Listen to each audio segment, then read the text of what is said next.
Hey, hit me.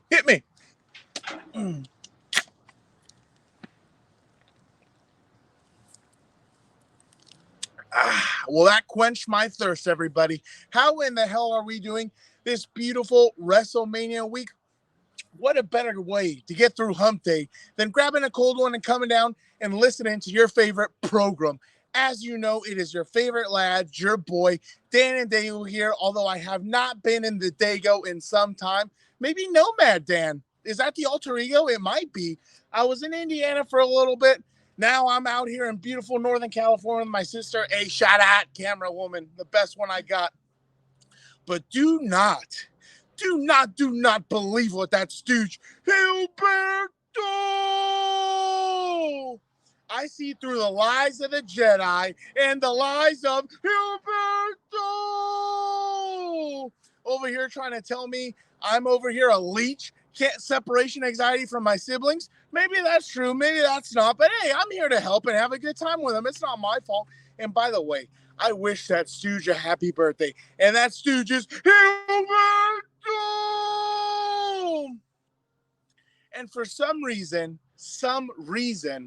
he hates seeing me happy. You know why? Hilberto hates seeing me happy. These neighbors are going to be pissed over here. He hates seeing me happy because he's worried about things like deadlines. What are deadlines when my team's trying to come back? He's worried about stories he has to write. Stories when my team are signing star players. He thinks I'm worried about that? But no, I am not worried about that. But you know what does make me happy? Me getting off that flight, learning about my second favorite team helping me out again. Hey, shout out to you guys in Miami. Mike McDaniel, a legend, a compa. First, you deliver in the draft. Give me the son of Odin himself, Thor, and J. Herb at quarterback. Now, you take Tyreek Hill out of my division. Love you, Miami. This one's for you. That is just glorious.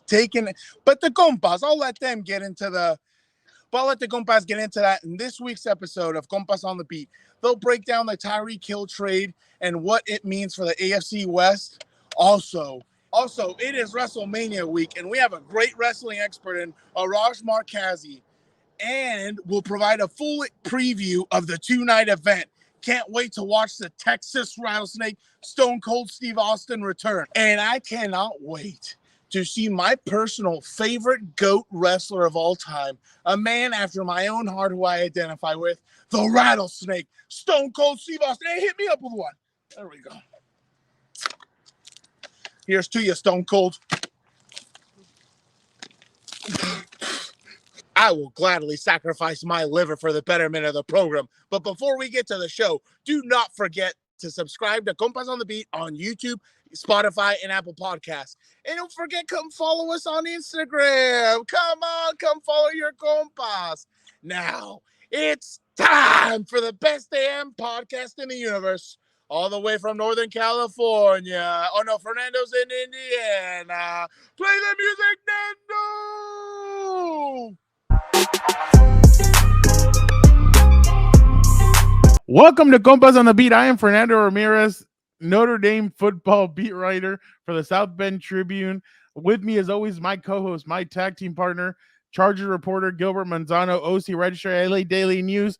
What's up, bro? You know what's up, Fernando? I'm a little annoyed. I went to the barber, I get a haircut, for my big birthday weekend. And I said, hey, you know what? Try something different. Let's cut it short. I've been doing the long kind of thing, slick back. Let's go a little shorter this time. Summer, it's getting hot. Show up here on Compas. And guess who has a haircut too? And what? Also going short? Fernando. So what are you doing? We're going to be a joke here. You're trying to copy me. What's going on with your short haircut? No, it's not a joke. I didn't know you were going to get a haircut. You usually do. You've been doing the same thing so have I. But I mean, I had to get a new barber, and he's like, let me try some stuff out. And I'm like, all right, but like, don't make me look ridiculous. He's like, nah, bro, I got you. So really cool barber. He's Mexican too. I'm like, so we were talking about it today, and I mean, it was the first time I had met him, but I was like, so you're Mexican? You've been living here your whole life? He's like, yeah, dude. Like and it's not even just me. It's not even just my parents. It's my dad's brothers, my mom's brothers. I'm like, are you serious? He's like, yeah. I'm like, wow. And then he told me if you go to the west side of South Bend, like that's where there's a lot of like there's carnicerias, paleterias, like taco shops, Wow. stuff like that. So I'm like, oh wow, I only went So, to the west side once, and it so was you're just not the because only Mexican in South Bend, then, huh? yeah, no, it's interesting. I'm the only one covering Notre Dame though, because he even told me he's like, it's cool that there's one of us covering the beat, and that's when I plugged, and I'm like, the beat. Well, let me tell you about the podcast, Compas on the beat. Like, so I plugged the podcast. Like, that's awesome. I'm gonna tell. He's like, I'm gonna tell some of my boys about it. I was like, oh, I appreciate it. Well, if So your barber's watching, here is a shout out for him. But Fernando, I'm annoyed though. But like you mentioned, I've been getting the same thing. I'm trying something new. Why did you go short? Do you like the short haircut? And also, it is hard to find a new barber when you move somewhere. I've dealt with that when I was in Vegas. When you find one you like, you stick and you hold on. So I don't know what's the verdict. Keep in mind he might be watching too. Well, I liked it. No, I liked it. He was super chill, really helpful and everything. So no, I liked it. And he came recommended from Marcus Freeman, the Notre Dame head coach. I told him, I'm like, You're dude, I was bearing like, the honestly, lead. huh? The head coach of Notre, you're bearing the lead, man. That's the head coach of Notre Yeah, the Dame. head coach of Notre Dame is who I asked, like, hey, like, where can I go get a haircut? Because I mean, come on, like, I'm gonna trust him over a lot of people because I mean, one person was like, oh, well, there's a good Fantastic Sam's, and I'm like, Oh, Fantastic Sam's. I'm like, no, I was like, not. We have nothing against Fantastic Sam's. It's a good family place, not for us. but it's not for us. So so Marcus like told me about his guy, and I was like, oh, cool, all right, sick. So he's like, I'll put in a good word, and this guy was like, hey, what time do you want to meet up? I'm like 10, perfect, all right, cool. So so it was awesome. I mean, he was super chill, man. You walk in there, and this is the cool part about him though. He cuts like all the Notre Dame football players' hair. Like you go in there and you see all these different jerseys. You see like guys like Chase Claypool, Quentin Nelson from the Colts, and Mike McGlinchey Yeah, from the 49ers. 49ers. So you just see all these different jerseys. I'm like, wow. I'm like, so like how'd this happen? And then he's like, oh, well, McGlinchey was actually the one. Quentin Nelson, Chase Claypool, those guys saw me on Twitter or on Instagram that I was cutting hair from my parents' basement. And they were like, hey, can we like come over and get our haircut? And he's like, yeah. Man, he has all these guys now on like they have him on speed dial, like, hey, can you come over and cut our hair, or can you do this, or can you do that? I'm like, damn, that's pretty awesome. So so we hit it off. He's like now I'm cutting the head coach's hair, the players' hair, the sons and the sons of a lot of the coaches' hair, and now I'm cutting the beat writers' hair. That's pretty cool. And then I just started laughing. I'm like, hey, that's how it goes. So Well, so it's I pretty cool. wonder. Well, when you have a popular barber, when do you find time? Is he one of these guys that are available? You make your appointment. Is he busy? How did you squeeze in time if he's Well, so busy? honestly, how did he squeeze in time, or how did For I? you, yeah. How do you squeeze in time for you? Oh, Julio was cool about it. His name is Julio Rodriguez. But no, he like I hit up this app called Booksy, something like that. And I hit him up and I'm like, oh, like I just booked an appointment, but now he told me he's like, hey, whenever you need me, just text me or hit me up on Instagram, and I'll be ready whenever you need it. I was like, oh wow, I appreciate it. I was like, well, basically pencil me in for every 3 weeks. Basically, I think it's I'm gonna have to do it. So, but he was awesome about it and everything. So so it's been pretty cool. It was cool to meet him today, and hopefully, like he said, this relationship continues because like I said, he was pretty awesome. And I even went in like with like a little bit of like some facial hair, and he like got it all off and everything. So pretty cool deal. Okay, well, it was kind of a shocker to see you with a short haircut too, but whatever, I'll get over it. And I don't even want to get into it, Fernando, because I'm ready. Because it's been a couple slow days, but there was that one big shocker trade involving Tyreek Hill out of the Dude, AFC West to Miami. I don't know, Fernando, what were your initial thoughts about that? my initial thoughts are like, why the hell are you guys doing this crap after why are you guys doing this crap after we record Compas? Like, why can't you guys work with us and kind of let us know? Was it Wednesday when they dropped it? When was that? I forget. I Wednesday, think it was Thursday? It maybe was Wednesday, huh?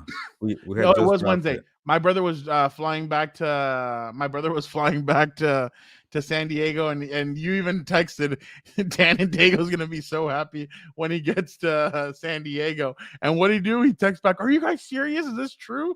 Yeah, it is. Oh hell yeah! And he got excited about it. But um, I don't know what to think, Gilbert. I mean, obviously, like the money wasn't there. They weren't going to pay him $30 million.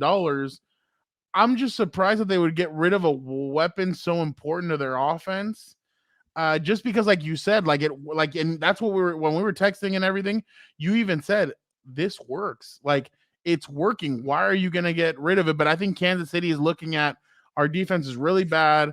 We need to look at other places. But I mean, I couldn't have gotten rid of Tyreek Hill. He is too important to what they do, and especially you have Juju, who's a C receiver. You have now they have Marquez Valdez Scantling, who's he's good, but there's no number one. So now Travis Kelce becomes your number one. Well, what's going to happen when a safety like Derwin can body him up, or other guys can take him out of a game? Like, what's going to happen there for that offense? So there's a lot of question marks, but in my head, Kansas City is not done yet. There is something coming. I've been telling you that there is something coming with Kansas City. Well, that's part of the trade. Now that they got rid of Tyreek Hill, they have all this flexibility with draft capital, cap space, all that. So, yeah, at first I was shocked. Like, what did they do with this big three? Like, remember we were ranking last week the AFC West. Yeah. I'm like, man, if they got the big three there, I don't care who else on the roster. They're going to still be at the top of the division because that does work.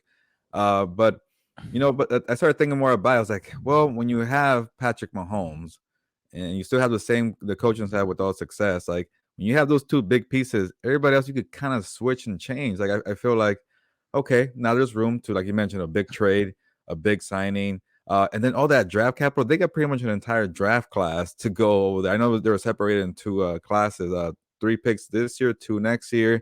But okay, I'll just say this: for Tyreek Hill, it's hard to replace the production and what he brings. He's a very unique player, but you could find number one wideouts, and maybe you could get 2 or 3 that are very talented. And when you got Patrick Mahomes, I think they're going to find a way to make it work. But in the short term, this year coming up, you can't ask a rookie to beat Tyreek Hill right away. And I was like, okay, it might hurt this year. Are they kind of like sacrificing 1 year, or they're thinking long term? Okay, they're going to be good for years to come. Like you even saw with the Patriots and Tom Brady. There were some down years. They were still playoff team, but they weren't really contenders. You kind of go through that wave. Like you see teams that have that window of being really good for 4 years and they disappear.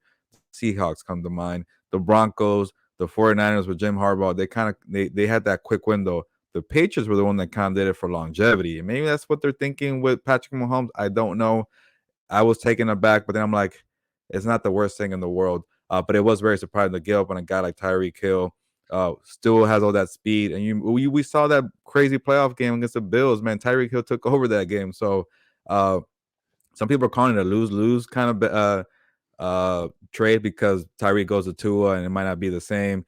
And the Chiefs lose Tyreek and all that kind of crazy, scary element of fear on opposing defenses. I don't know if I see it as a lose-lose, but I might see it. It could be a win later on for both teams. I think both teams might get better off of it. I don't know.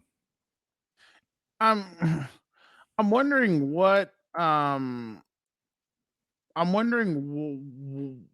now though. Like, is there something? I don't know. I guess I'm questioning a little bit of what something must have. I don't know. Something had to have It might be happened. the contract, man. Do you want to? I think Tyreek Hill saw Davante Adams getting paid, and he was like, "I need my money too," and that kind of started a whole Yeah, little quick rift there. yeah, no, exactly. And I mean, before we move on to the next thing though, I gotta ask you, what do you think this was about? You're gonna, and it's been all over the place and everything, but I gotta ask you.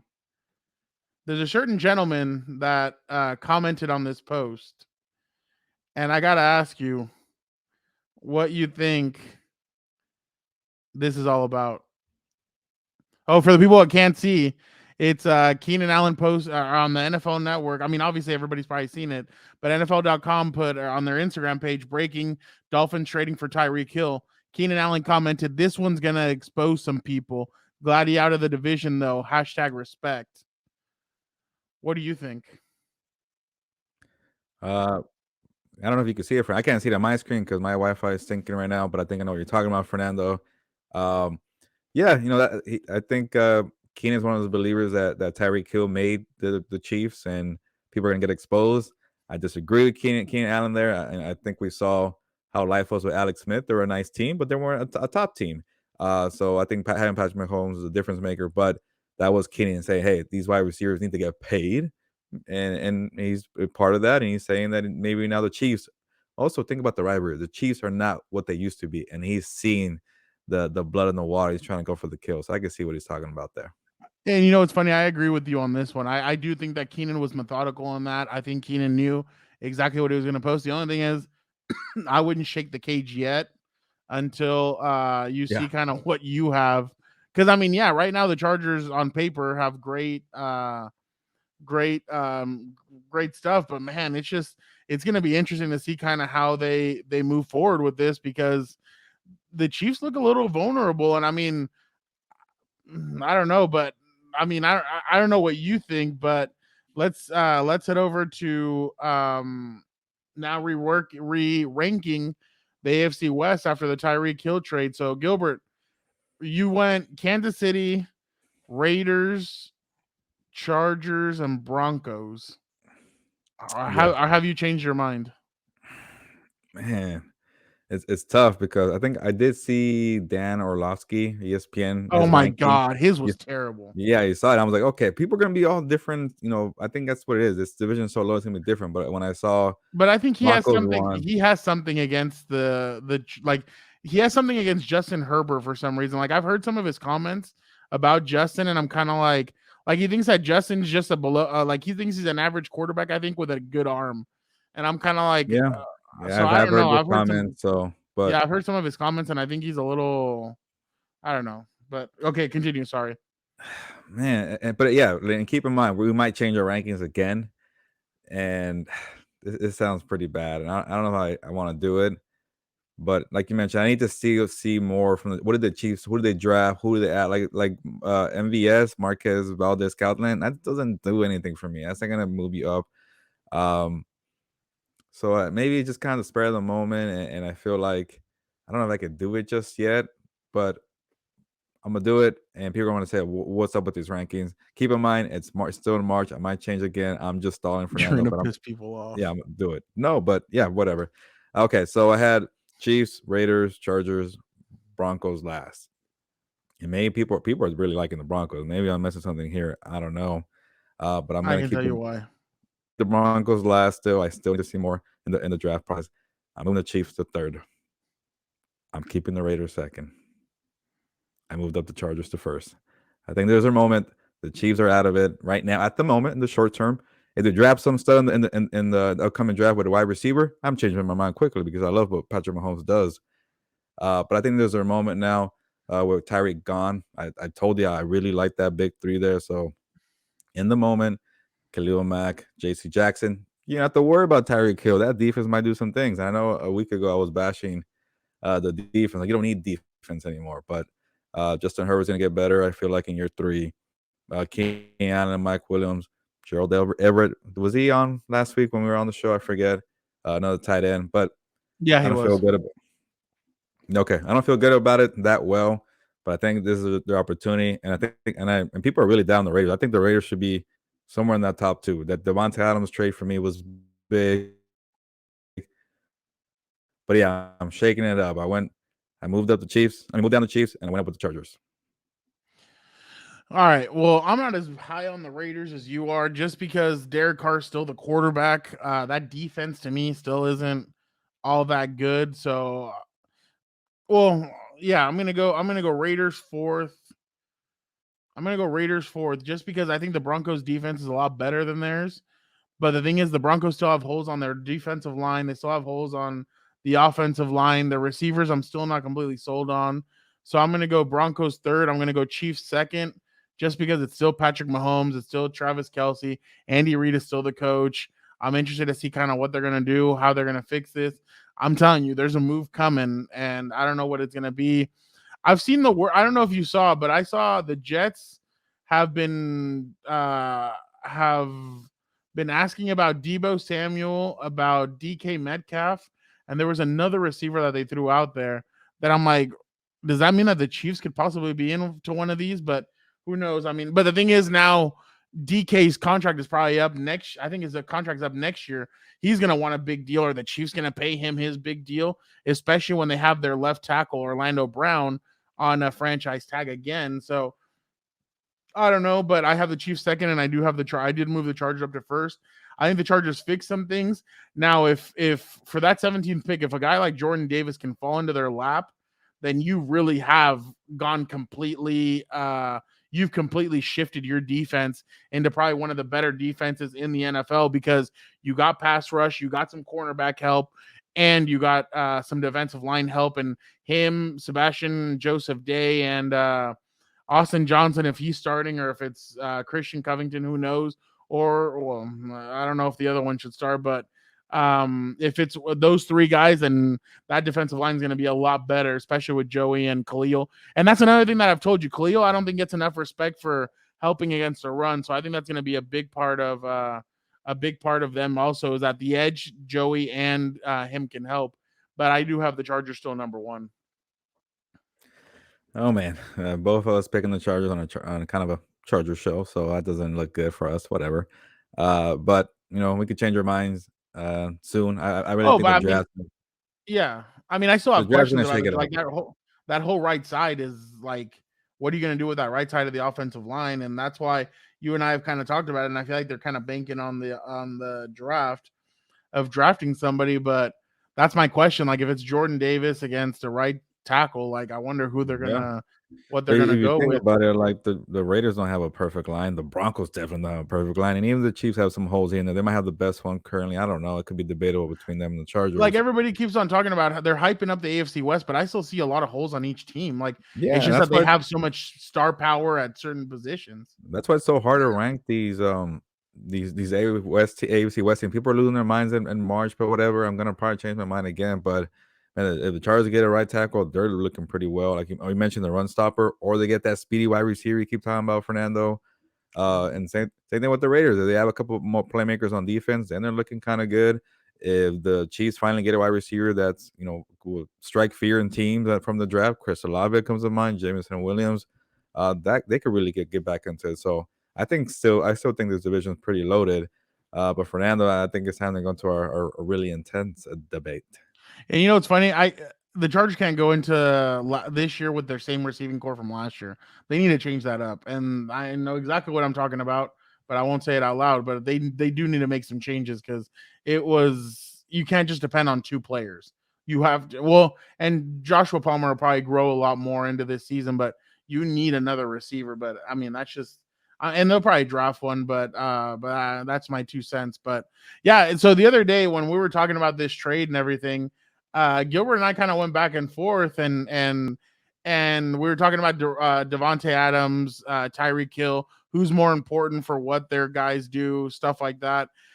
And Gilbert and I kind of like we kind of got into it, and Dan texts us, "Why don't you guys wait for the show to do this?" And we're like, "Oh yeah, why not?" So, Gilbert is obviously team Davante Adams. I am team Tyreek Hill, but Gilbert, I'm gonna let you have the floor first, and let you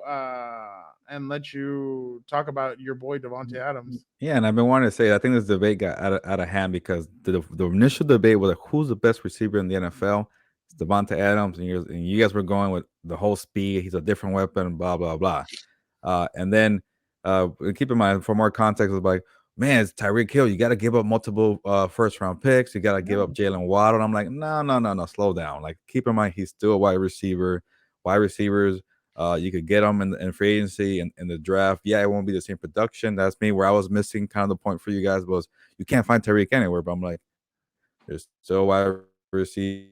You're still paying a top quarterback a lot of money. And it was kind of similar to the Davante Adams trade with only one first round that came into the package, but they got more picks out of it. So maybe that's where the Chiefs did better than the Packers did, or was it? Yeah, Packers did in their trade. But for me, the reason I wanted Davante Adams as a number one wide receiver, I think he's better, because he's a complete wide receiver. He's big body, the route running, man. We talk about Keenan all the time. Davante Adams might be better than Keenan when it comes to route running, and Keenan might even say that himself. But he's definitely top 3 route running, size. Doesn't have the speed for sure that Tyreek Hill does, but it's still he's getting you 10 touchdowns a year, over 1,200 yards receiving, double team on whatever. Davante Adams is going to get his money. And the whole quarterback aspect, well, he has Aaron Rodgers, well, Tyreek had Patrick Mahomes. So I think I'm going for the complete, well-rounded wide receiver. It's Davante Adams. He's on a different level when it comes to that production. Well, I mean, hell, both quarterbacks or both receivers just downgraded in quarterbacks. I mean, if you really look at it, now it's going to be interesting to Yeah, see yeah. kind of because Who's the real let's be number one? honest. I mean, and people get mad at me for saying it, but Derek Carr is really like, and last year I think he did a little bit better towards the end of the year, so I'm going to give him credit. At the beginning of the year, he was like, "Oh, Darren Waller's down there somewhere. Shit, let me just throw it." So I mean, yeah, and he kind of got better at that towards the back end of the year, but I'm still not buying that he's as good or anywhere near what Davante Adams had. And I feel like at some points Davante's going to miss exactly what he had. He had one of the best quarterbacks to ever lace him up. The guy literally knew exactly where to find him, when to find him. This cat's a little different. This guy's Derek's a little bit different. He's not, and I know he's played with him before and everything, but I don't know.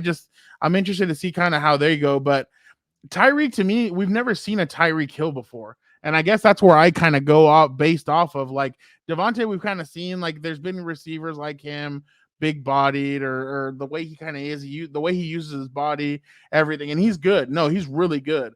But I just think Tyreek Hill is so explosive. I mean, he could literally take a 5-yard pass and turn it into a 90. I'm sure that's what the Dolphins are hoping for. If Tua can just get him that screen pass and he can turn it up for 90, they'll be happy with that. But I don't know. I'm interested to see kind of how, because to me, when I saw Keenan's post, I know, and it was a pro wide receiver post and everything, but I couldn't help but think about both of these receivers. Like it's gonna expose some people. Like to me, Miami knows that this is Tua's last chance. If Tua can't do it with these three receivers, with Devontae Parker, with Jalen Waddle, and with Tyreek Hill, Don't forget then about the tight end, Mike Gesicki, too. Mike Gesicki, and then the running backs. Yeah, if he can't do it with all these guys, they're gonna look elsewhere, Yeah, and new left they're not tackle. gonna hesitate. What? The new left tackle, Teron Armstead. He has it all. Exactly. So they've done everything. Mike McDaniel, Mastermind wizard, Mike McDaniel, all that. our boy, our compa, our friend Mike McDaniel has done everything he can to get him exactly what Tua needs, and that's going to be the real question: is how is he going to be able to deal with all this? So that's my question, because I mean the Dolphins won't hesitate to reach out and get another quarterback. And let's be honest, Gilbert, that's why they brought in Teddy Bridgewater. They spent about $6 or $7 million on a backup quarterback. Why? Because they need it. They need a backup quarterback just in case if Tua goes down or if Tua struggles or whatever. But I mean, Tua needs to get his team into the playoffs. And honestly, I'm going to be completely honest too. Justin Herbert needs to get his team into the playoffs too. I mean, there's a little bit of concern, especially after you just saw what Joe Burrow did. There's a little bit of cause for concern. Like, hey, Joe just got, I mean, not just Joe, because that defense was really well built, but you want to see your quarterbacks, especially your young quarterbacks, in the playoffs. This is going to be a make it or break it year for Tua. Obviously, you want to see Justin ascend to that, be that playoff quarterback, see what he's got in there. But yeah, no, and I completely went off of what originally it was, but I just think Tyreek is explosive. I think he helped do a lot. Like he helped Alex Smith get that brand new contract with Washington. I think he got Patrick Mahomes paid in a sense, because Patrick is also very good and he does his own thing. But now I'm interested to see kind of how Patrick is going to play this year without Tyreek Hill, without the explosiveness, with all that other stuff. And some clown put up a graphic the other day. What was it? Patrick's played 5 games without Tyreek Hill. He's 4-1. Okay, dude, but this is different. Like he's not going to get him back now. Like he's on another team. How are you going to be able to coach this? How are you going to be able to do all this? So I don't know, Gilbert. I'm interested in this. This is going to be different. And they're both really good wide receivers, and they're probably one and two, regardless. You can rank them how you want. I'll just end with this because the thing I kind of like is it's just the whole a little bit of everything. It's like the Triple Crown winner in baseball. You got some average there for 320. You got maybe 40 home runs here and 120 RBIs, but Tyreek Hill, man, he'll get you maybe 60 home runs and bat maybe a little under 300, and that's also good too. So you don't know, man. Yeah, that's true. But Gilbert, right now is obviously the owners' meetings down in West Palm.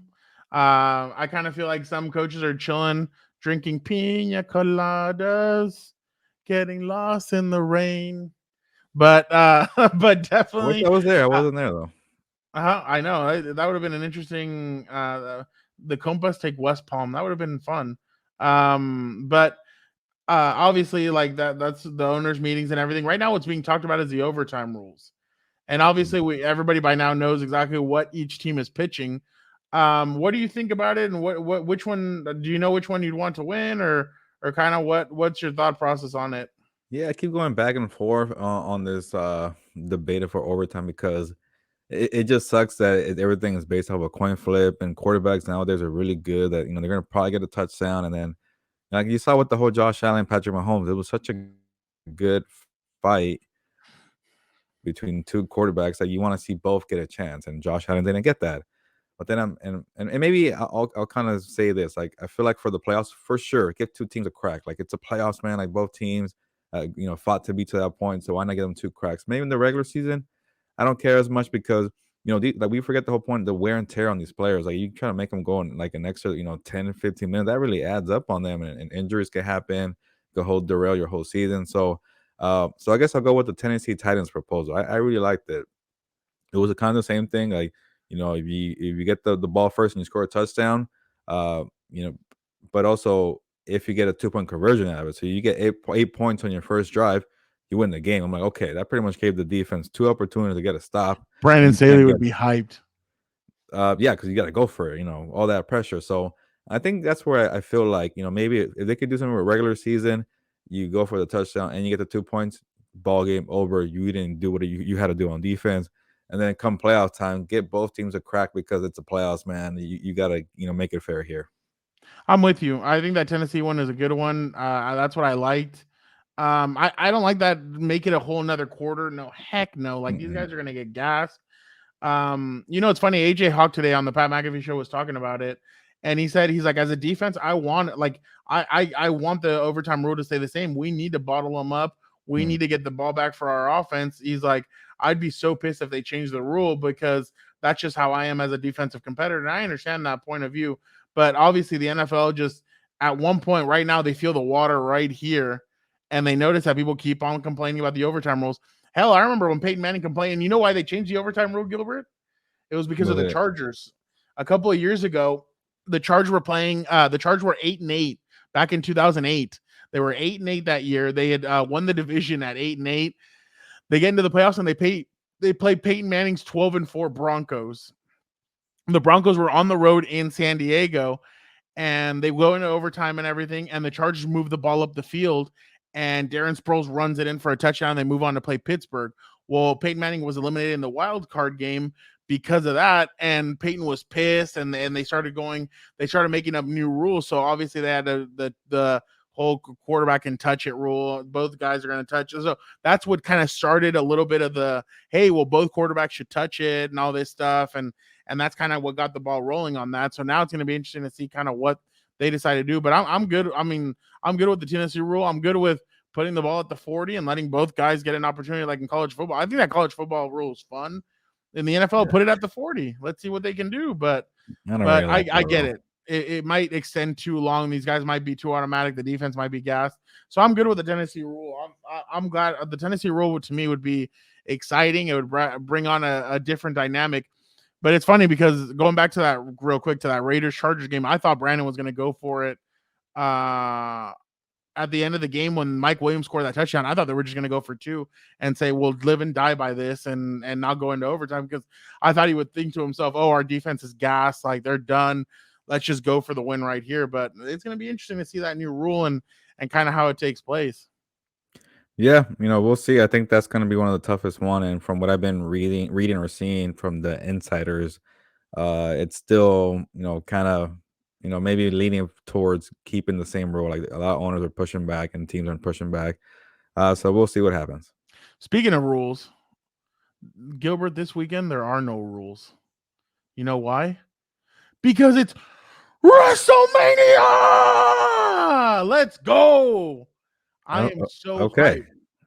What? I can tell. Oh, WrestleMania season! I'm just like I get so excited. I get so hyped. And we have a great guest on, Arash Markazi, to break down. He's going to be there all weekend. I'm excited to talk WrestleMania because that it's honestly, I this is the weekend where I don't do anything. I sit back, I kick back, and I watch WrestleMania all weekend. I'm gonna watch both shows. I am so hyped for this weekend, Gilbert. Aren't you? Definitely, man. Another 2 nights, Saturday, Sunday, and sign me up. All right, let's go to our interview now with Arash. Now it's time to introduce our very special guest. He spends most of the time in LA and in Las Vegas when he's not bumping elbows with celebrities at parties. He's probably watching. He's pro- he's probably watching or covering a WWE event. I'm of course talking about Arash Markazi, the host of the Arash Markazi show on the 1090, the mightier 1090. You can also read his work at themorningcolumn.com. Arash, hello to you, but we got to get right into it, man. Yes. The slap heard around the world. The Fresh Prince, Will Smith slapping the shit out of Chris Rock That's right. last night. What do you make of it? And I saw you already tweeted out the odds of the fight. Who That's you right. Well, I think I got Will Smith because if you look, the form is impeccable. I mean, if you do a slow motion, all the training he did playing Muhammad Ali, really, I mean, full on completion, twist of the hips. It was a solid slap, and of course, if you're gonna hit Chris Rock, you don't want to like knock the guy out. Want to give him a slap. I had no idea what was happening. Like I had to like rewind it and I was trying to figure out. But two things came from that, by the way. So Chris Rock is on tour. I'm not saying that this is a work or a shoot or what.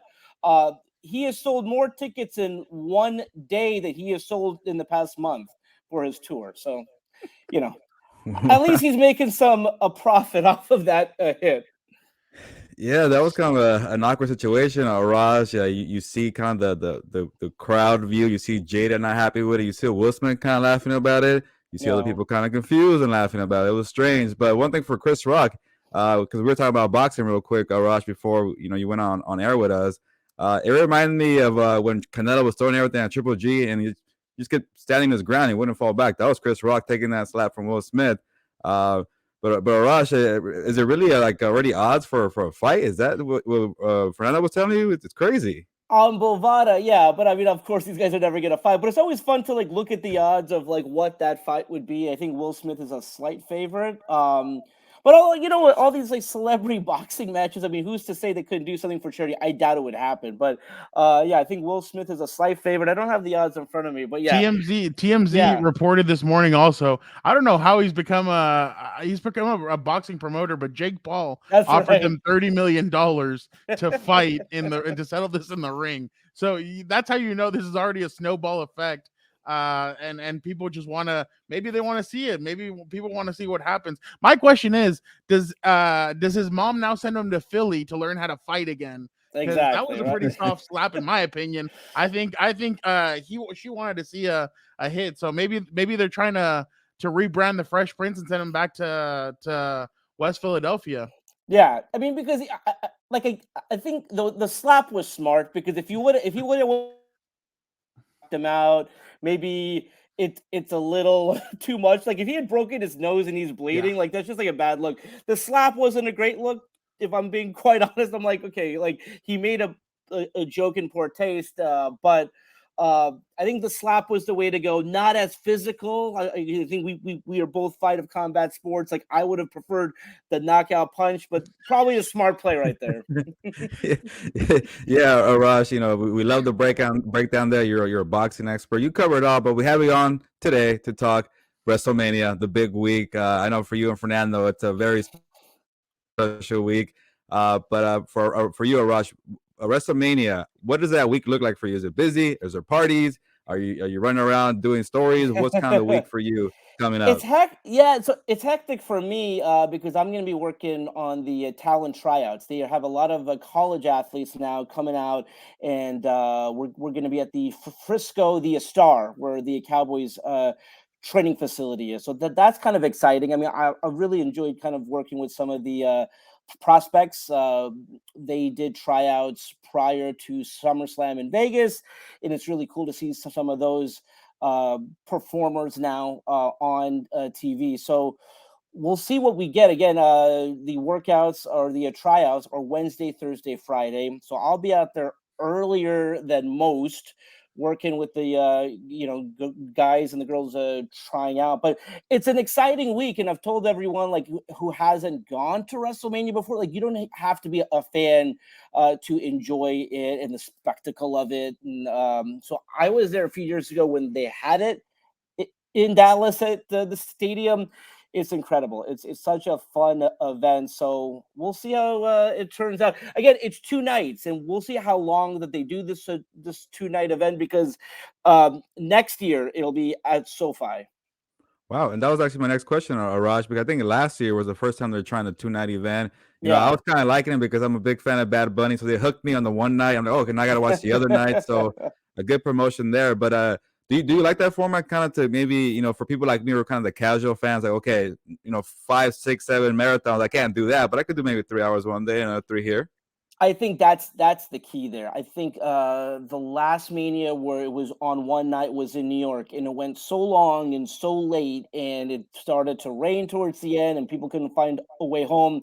So they really had to do one of two things: either shorten the event or make it a 2-night thing. And of course, a 2-night thing, you could potentially make a lot more money, you know, sell more tickets. But my preference, I'm like old school. Like I like a 1-day event. You know, when I think of this event, I view it in line with the Super Bowl and the Kentucky Derby and things like that. And that's like a 1-day event. So I'd like to see it go back to 1 day, but shoot, I mean, if they're selling out these stadiums twice over, then I think that's the smart play.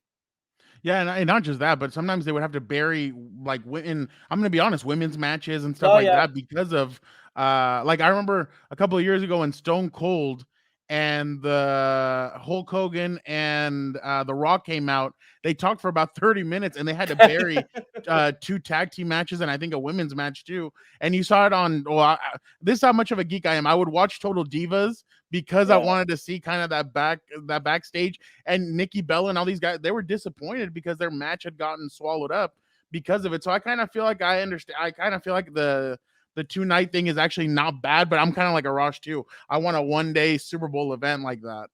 And then to your point, like if the match is on late, well, let's just say it's like the main event. If you've been sitting in your seat for 7 hours, like you're a human being, like you get tired. So what would happen also would be like the main event would come and you're supposed to get pumped for that, but you're like, bro, like I'm tired. I just want to go home, you know? No, I feel it. But Arash, speaking of women's matches, I'm excited for both of these. It's Yeah. Becky Lynch and Bianca Belair, and it's also Charlotte Flair versus Ronda Rousey. Which match intrigues you more? You know, Charlotte and Ronda only because, when I talked to Charlotte about this a few years ago before Ronda officially signed, I mean, this was the match that she wanted. And so I think this is also, a big moment for her and for Ronda, like as well. I think when you talk about, clips of this event that could be on Sports Center and picked up by traditional sports outlets, this would be the one. So, but again, I love Bianca Belair. I mean, when so she suffered a really embarrassing loss at SummerSlam in terms of how short the match was. I said, okay, this is part of a longer play. This is part of a big storyline that's going to crescendo to the biggest stage that she can have. So hopefully she has her moment. But personally, Ronda and Charlotte, that's the one for me. So Gilbert's gonna get mad at me because I'm geeking out. I love wrestling, and I have to ask you real quick. To me, that Becky Lynch angle at SummerSlam, I felt like it was thrown together last minute, and they Yeah. needed Becky to just. They were like, "Hey, we need you to return." It's kind of like, was it a last minute thing, or was that really the plan? Because I thought they had built up Bianca really well, and I feel like for her to just lose in a 26-second match was kind of lame. So is there anything to that? Did they just throw Becky and say, "Hey, we need you out there"? Like we just lost. I don't know. I just felt like it was kind of a last second idea, and that's why they threw her in there. That's what I heard too, but it's weird. Like even though like I work with the company now, it's like there's a lot of things that I have no idea whether it's a shoot or if it's a work, and so Okay. I've no idea. I wouldn't be shocked if it was last minute, but like I didn't know why they would do that to Bianca Belair. It just made no sense. But then it's like Exactly. you do that if it's a part of a longer play. Yeah, So and they're playing the long game. exactly. Arash, another match that Gilbert and I are very excited about is Pat McAfee versus Austin Theory. I think they've built it really well. I think they've done some good stuff with it. I've heard rumors that supposedly Vince McMahon does think that Austin Theory is the next John Cena, the next big thing coming up. But what do you think about this match, and who do you think ultimately wins it? I love it, and I think you're with me. Like Pat is just so good at what he's doing. I think he may be, the best in terms of like what he's doing right now in terms of sports talk, crossover, social media, WWE. It's incredible, and so it's been a lot of fun to get to work with him and see what he's doing. I'm excited for this because he's a little bit like that Shane McMahon type where he's not going to fight a ton, but the 1 or 2 times you are going to see him, he's going to do some crazy stuff. He's going to put his body in a position where he's going to feel it the next day. And the adrenaline, I can't even imagine what it's going to be like for him at WrestleMania, whether it's going off the top rope or whatever. I mean, he's going to do something nuts for sure. So who you got in that one? What? Right, Fernando. Oh, my bad. I said who do you have winning that one? I got Pat McAfee, and again, I think like Gostin was probably the smart choice, but personally, I'm gonna root for Pat, so I'm gonna just say Pat. But Okay, Arash, but for me, the thing that I'm kind of looking forward to, but I'm not sure if I am, mixed emotions. Yeah, keep going. What? Stone Cold Steve Austin. Oh yeah. The Texas Rattlesnake. What? I think Fernando enjoys these kind of appearances from like the old timers, but for me, I'm like, I don't like seeing them in this state. Like Undertaker, like retire, like you've done your time. And I love Stone Cold, and he kind of retired maybe a little briefly, so I'm gonna look forward to it. But being an older Stone Cold, should I expect a full match of Stone Cold? Is it kind of the quickie like Goldberg, or what should I expect for this matchup against Kevin Owens? What? It should be a quickie unless they go to the outside and start circling the stadium and doing stuff like that. I am in agreement with you. I think Stone Cold hasn't been competing, and he retired when he did because he physically can't do it. But maybe he's got one more match. Again, that's what the fans love to chant, one more match. So maybe this is his last match. Again, there was talk for years and years and years it would be like maybe a Stone Cold Hogan match, but so this is one of those moments where like Kevin Owens doesn't need to be put over. I mean, people know who he is, but this is a dream match for Kevin. And I think I'd be shocked if Steve is not coming back to do the honors, as they say, and kind of, but again, Kevin's of the point in his career where it's not like he needs that, but it would be an amazing moment for him. And I think with WrestleMania being in Texas, they like having that, whether it's bringing back The Undertaker or Stone Cold, bringing in the fans who have not been watching for a while to be like, hey, Stone Cold's one last match. That makes sense. Like, it's working on me. So you want the older generation to come back and see what's going on with the new stars there, Arash. But I also want to ask you, because I know Fernando wants to have the main event question. He's all about the undisputed title over there. Yeah. But for me, Arash, I've seen that picture of you as a kid at WrestleMania. I forget which one it is. So you've been to a bunch of WrestleManias over the years. Is that the best one you've been to, that first memory, or which is your best memory for WrestleMania? So WrestleMania 9 was the first one I went to at Caesars in Las Vegas, as you remember. Like that was where they had all the boxing matches on the tennis courts. They put a ring and a canopy above it. It is generally regarded, sadly, as one of the worst WrestleManias of all time. It was Yokozuna over Bret Hart, and then Hulk Hogan comes out and he challenges Yokozuna and he wins the title. I'll always remember that forever because it was like my first one. So I'm trying to think of like, do I have a favorite? I mean, that has to be up there because again, like I just remember that being a kid and what that was like, and I wasn't ringside. I was a few rows behind ringside, but as soon as Hulk Hogan came out, like I ran towards the ring and it was cool. There I am, getting that moment. And then I think the next picture is me when the Hardy Boys came out.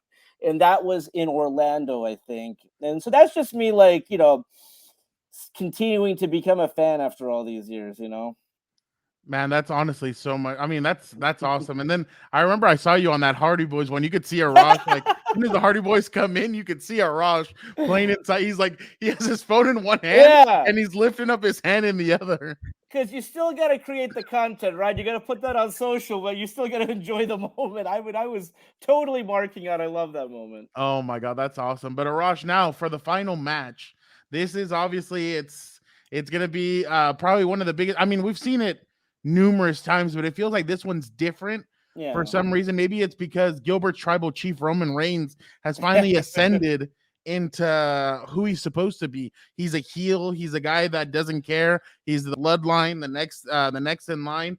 Then he's gonna face Brock Lesnar-less Paul Heyman, which is honestly interesting to watch him. He's fun. Brock Lesnar is fun. Speaking of Pat McAfee, if you have not seen his interview with Pat McAfee, go watch it. It is hilarious. But what do you think about this match, and who do you have taking home the two belts? I'm looking forward to this. I like that it's sort of a champion versus champion, title for title, like the Ultimate Warrior and Hulk Hogan back in the day, Skydome in Toronto. I'm going Roman Reigns. I love heel Roman. I love what he's doing in his career. One of the great, my favorite people just to talk to and gotten to know during my time there. And so he's very genuine, very humble.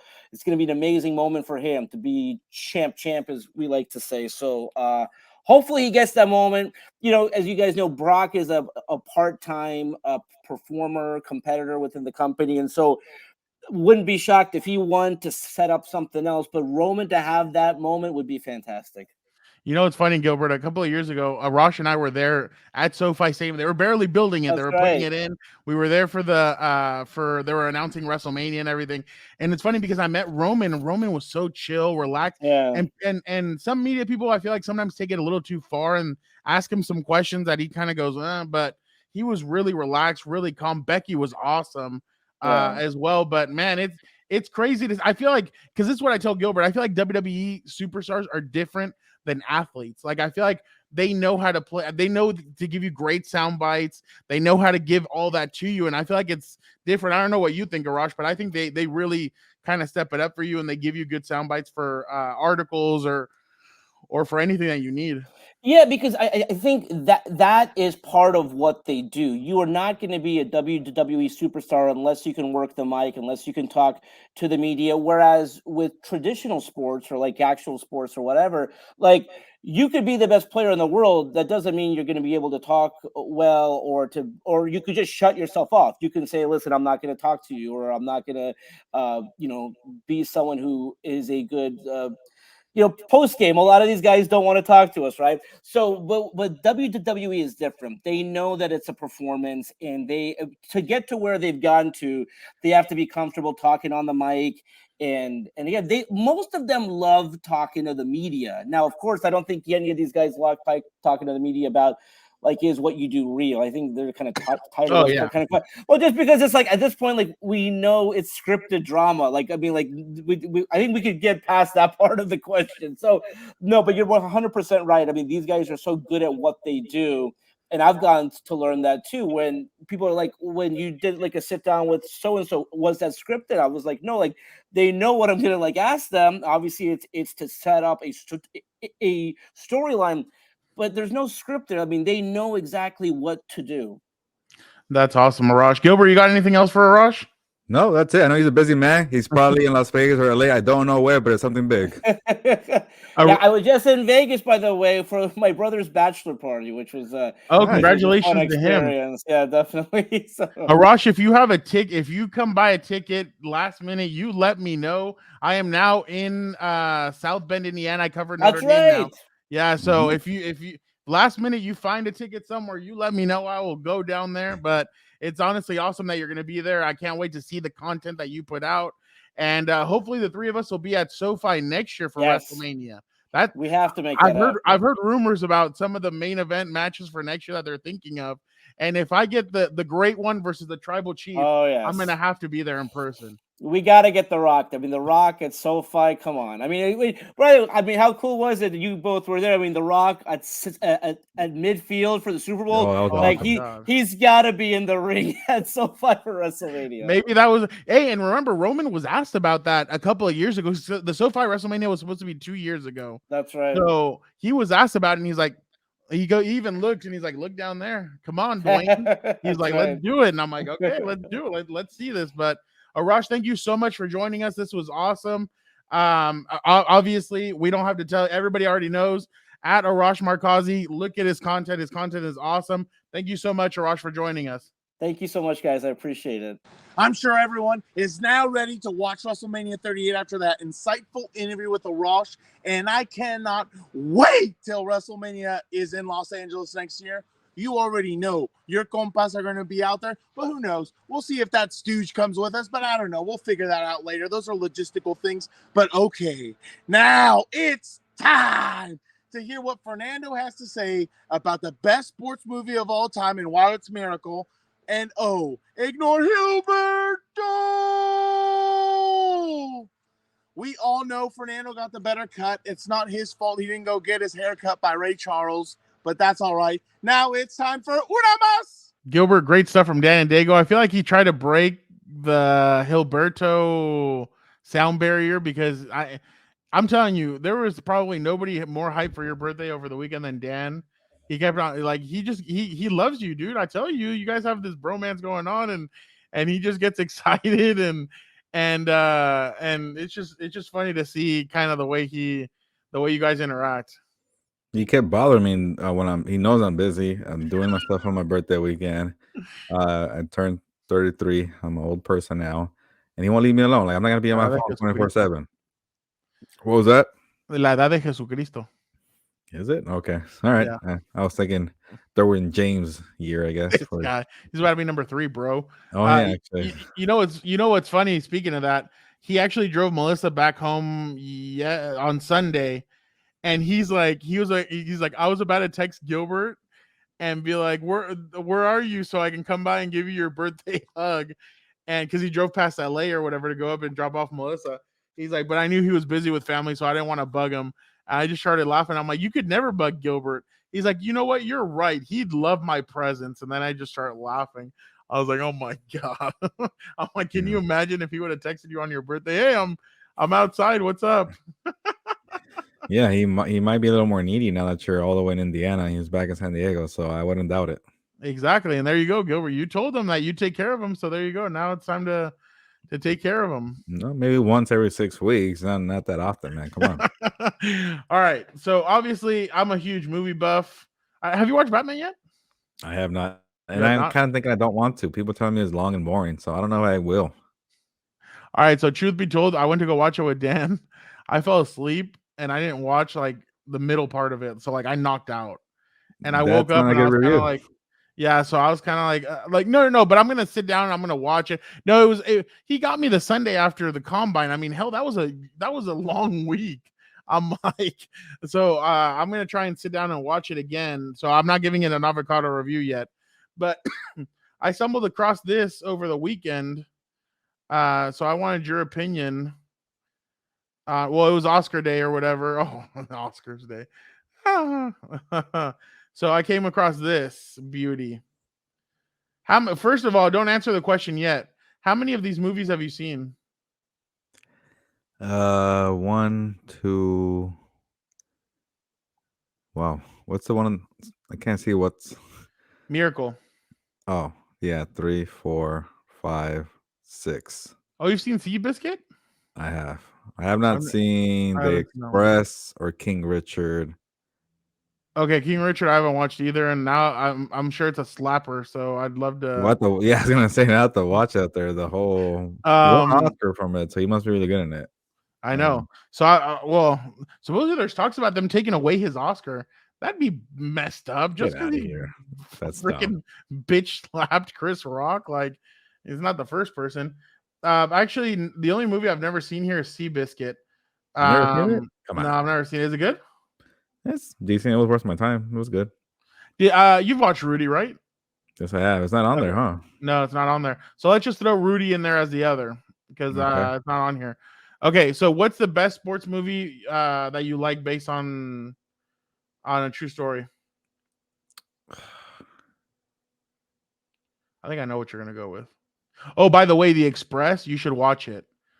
I don't know if I ever heard of it. It's a really good movie. So it was the running back that took over for Jim Brown over at Syracuse, and he was supposed to be the next big thing, but he ended up getting some, like, I think cancer or something. Is that the Brian Piccolo story? No. Or the two friends? No.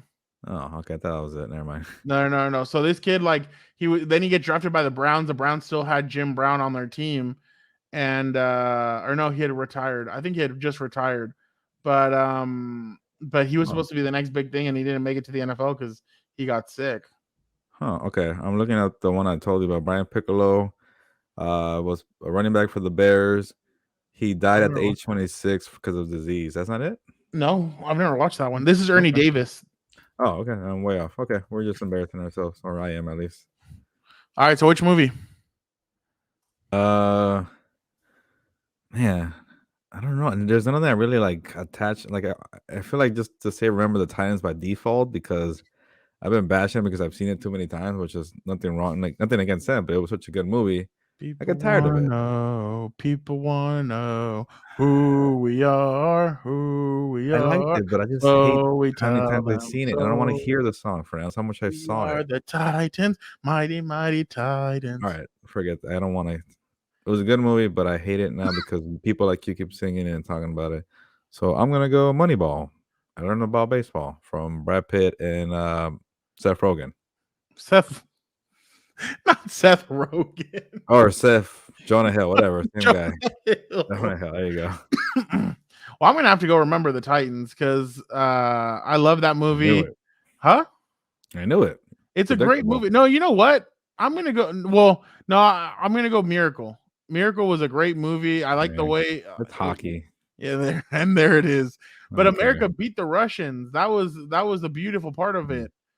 So I like Miracle's a great. I love Miracle and I love Remember the Titans. They're both different, but they're still part of the same. Where they both overcome harsh realities and they become one. I mean I just like the way that in Remember the Titans how the coaches grew. I mean, I remember Coach Yost was told by Coach Yost was told, hey, just take the fall and you'll become the head coach again. And he decided not to. He's like, hey, you either call this game fair or I'm going to tell everybody what you're doing. And I was like, oh, wow. Okay. So the way Coach Yost and Denzel Washington, I can't remember his coaching name right now in the movie, but the way they kind of came together as friends, I thought that was pretty cool. And then the way the team kind of came together, I thought was also great. But Miracle, or it's a tie for me, Miracle or Remember the Titans. I could be reminded, Fernando. No, I said both. It's a great. Great answer. Oh my god. Well, I'm just saying, I like both of them. I think both of them are good, good movies. But Gilbert, so this weekend, who you got? Your tribal chief or Brock Lesnar? I always feel weird picking because it's fake. I don't know about that. It's been decided already. So, but You're terrible. how about you ask me who I rather want to see win? I would rather see. It's the same thing as who you got. Nah, I would rather because who you guys are here like it's been scripted, Fernando. Stop. I would rather see. Get out of here. I would rather see. I'm tired of both though. I'm kind of like. You maybe could have asked me at the start because I'm going to go into a rant, but these two guys have gotten a lot of face time. I want new, fresh stars. But I've seen more of Brock, so I will. And this new Roman version feels new, so I'll go Roman Reigns. I'm excited about there's a fat rumor that there's a wrestler coming back to WWE. It could be Monday night, it could be WrestleMania weekend, it could be next Monday when there's always a big time wrestler that comes back. But if Cody Rhodes comes back to WWE and he sets that shit on fire, I'm gonna get excited because Cody Rhodes is huge, and I feel like he could add a much needed boost to WWE. I think WWE's gotten a little lazy, so I feel like he could add a big boost coming back. But I'm definitely excited for WrestleMania weekend. Like I told Arash, if he has an extra ticket, let me know. I'll fly down there. I'd love to see WrestleMania, but next year at SoFi, Gilbert, we have to be there. That's gonna be there's big time. I've seen some of the matches that they have like supposedly have thought of, and man, I'm excited for that. So definitely a lot of fun. But before we go, Gilbert, again, I just want to congratulate you on your birthday. You are my compa. You are my one of my best friends. Love you. I hope you had a great birthday, and definitely when I get back to down there, we will celebrate you. Especially because Dan wanted to celebrate you too. So so we'll definitely do something when we get back to San Diego. But I hope you had a great birthday. I did. It was a fun time. Family and friends. The only thing I don't really like is having a birthday on the weekend because there's more room for activities. And then, I'm not as social. My social media was running low this weekend, but I made it work and I had fun. And thank you for everybody who was a part of it. And I appreciate you, Fernando, for saying it, and your brother as well. What did you like the mariachi? Yeah. But by then it was Sunday, and I was like, oh, I'm like, I was day drinking at Universal Studios the day before, so I was pretty drained. But it was cool. I enjoyed it. It was a good restaurant. Did you see the post on the Compas page or no? Did you like that one? I did. That's the day your brother almost broke me in half, but that's a good picture, I guess. Oh, that's awesome. Well, again, thank you guys. Thank you to Arash Markazi for jumping on with us. Thank you guys. Be sure to check out some of our work coming up. I'm working on some good stuff coming up soon, so hopefully you guys check it out. I know it's $5 a month, but hey, it's cheaper than Netflix, and I'm more entertaining than Netflix, so why not throw some just $5 a month to read some of my work, and obviously don't forget to register at the OC Register for all the Gilbert stuff. Gilbert has some good work coming out soon, I'm sure, especially with the draft coming up and some of the stuff coming up. So definitely thank you guys so much for rocking with us. But for the time being, Gilbert, it's WrestleMania weekend. Vámonos. Let's go for this double night of WrestleMania. Y nos vamos, pues, vámonos.